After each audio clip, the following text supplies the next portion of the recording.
Hey, this is Taddy with Waveline Productions, and right now we're going to look at how to play the snare drum with brushes. These are brushes. Now, lots of videos will show you how to play the snare drum in a jazz context, which lots of times brushes are used, and they do this steering type thing.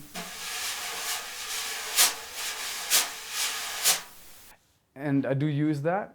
But if you want to look for that, you can look for other videos. But I am going to give you a little bit of an input on how I use the snare drum, which I use the snare drum with brushes in slower songs very often. And I actually play the brushes a little bit more as a, almost like a rhythm keeper, and then kind of accentuate the beat. So I'm going to give you a little bit of an example of that now.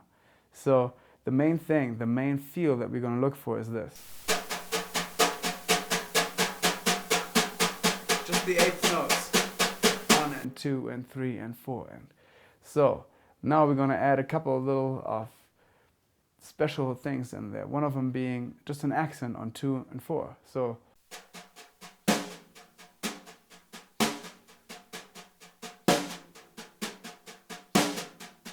and the next thing being just a little bit of a swish on the snare drum, which sounds better on new drum heads, by the way. If your drum head is old, it's going to be hard to make it nice and crispy sounding. And you will find that if you turn the snare off, it sounds different than when you have the snare on. It's a little bit crisper with the snare on. Okay, here it is with the feet and the whole snare drum in a beat context used with brushes.